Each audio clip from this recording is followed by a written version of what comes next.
Hello, hello. We are reading the Trojan War, part 4, chapter 4.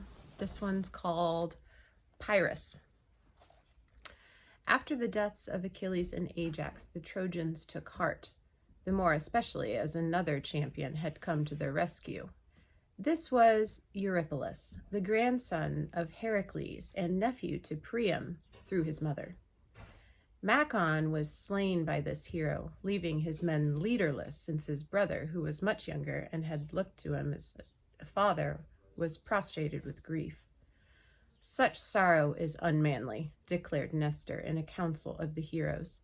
"I am too plunged in mourning for the loss of my son, Anticlus, yet I can still lead my men into battle where they are needed for the protection of us all." Ajax would have been a match for Heracles' grandson, put in Menelaus spitefully.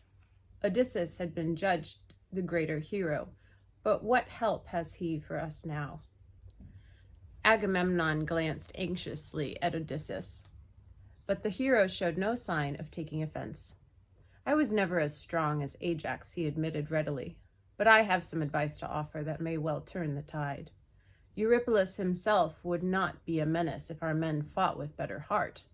As it is, though Ajax's men followed Teucer, the Meridians are leaderless since the death of Achilles and have aided us but little, despite the fact that they are the strongest group in the host. Did you ever hear that Achilles had a son?" "A son?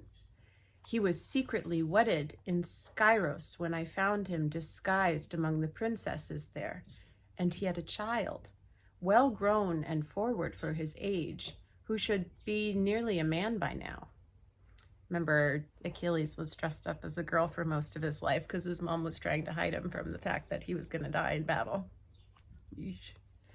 "Well, will a son of Achilles be ruled by a woman? Besides, the old king, his grandfather, will realize that the boy must come to take command of the Meridians or lose his inheritance. Let me go over to Scyros, where I am known, and my words will carry much weight. I will offer the armor of Achilles to the boy in proof that I accept him as the hero's son.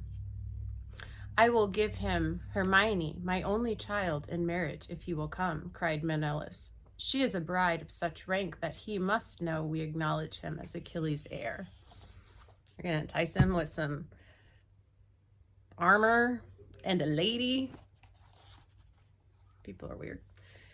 "Go then with the god's blessing," said old Calchas the prophet. "This very night it was revealed to me that we shall not take Troy until a son of Achilles is here." The swiftest of the black ships was on the beach and was pulled down to the water's edge, and 20 picked rowers took their places within her. Men stepped the stout mast and hoisted the sail. Soon they were beyond the bay and striking out over the sea toward the distant island of Scyros, which was one of the stopping places on the long route to Greece.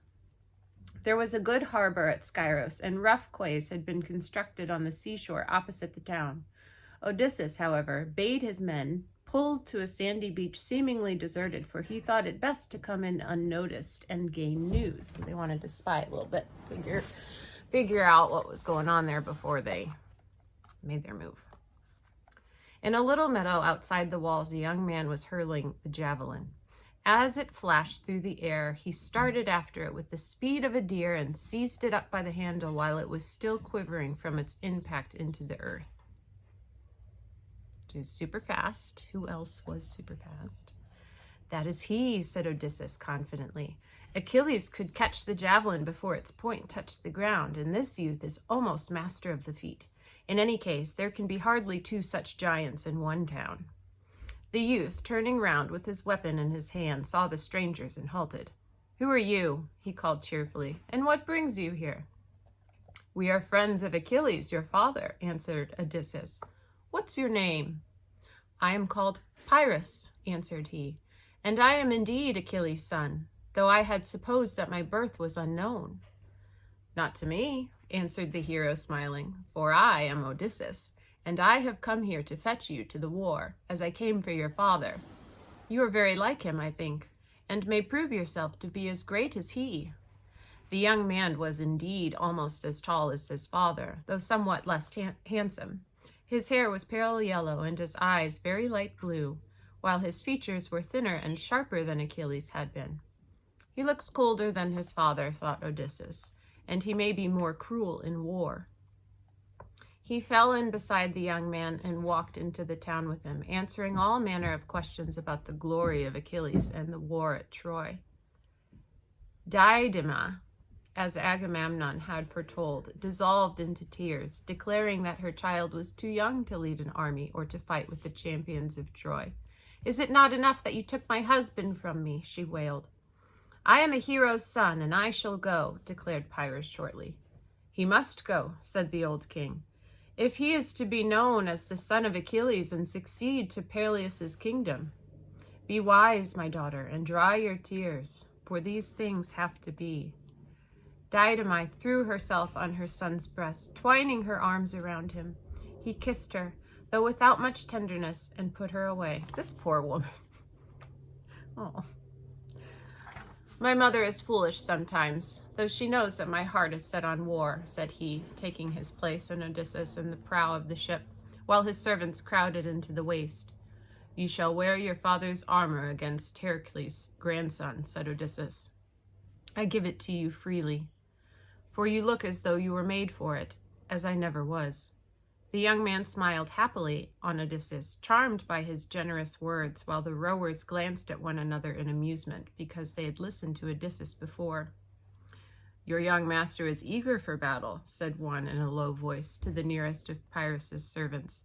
"He could hardly say farewell to his mother, and he never looks back at the land that has been his home." "He is proud and he is harsh," replied the servant. "Nevertheless, he is already a warrior such as we in Scaros have never seen." It sounds like he inherited a lot of his dad's worst traits. Some of the ones that maybe we shouldn't be passing along in a bloodline. His pride, his cruelty. Ooh, I don't know. Let's see what happens next. Bye, guys.